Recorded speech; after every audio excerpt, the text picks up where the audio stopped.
In a concerted effort to promote environmental sustainability and cleanliness, the Seng Samla Shnong Dangar, in collaboration with the Dorbar Shnong Dangar, observed World Environment Day with a series of activities including a village-wide tree plantation and cleanliness drive. The program witnessed enthusiastic participation from community members, students, self-help groups, village organizations, as well as staff from various schools and government offices. As part of the initiative, approximately 70 saplings were planted. These were sourced both from the Social Forestry Department and purchased from local nurseries, underscoring the community's commitment to a greener and cleaner environment. The Seng Samla expressed appreciation to all stakeholders for their active involvement and extended special thanks to the staff of the Dangar Outpost Police Department who participated wholeheartedly in the event. The organization affirmed its intent to continue and expand such initiatives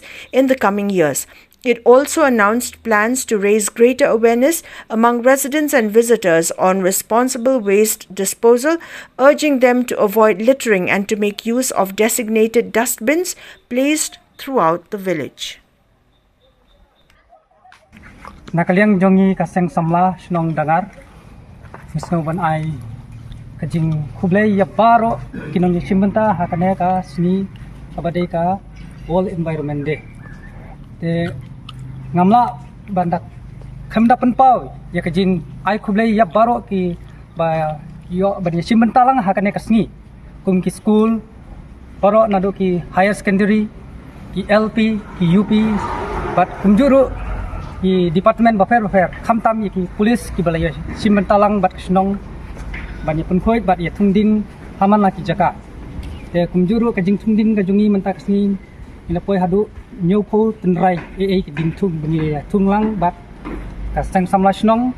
bat kinukit kam snong kumjuru bat ki school bakar fair ki office bakar fair bat kumjuru ngamla banda ai khublei kerpang ya ka Dorbar Shnong kabaya don rengkat lang bat ni hamanla ki kam bangi ya tre ki Seng Samla ya don rengkat kumju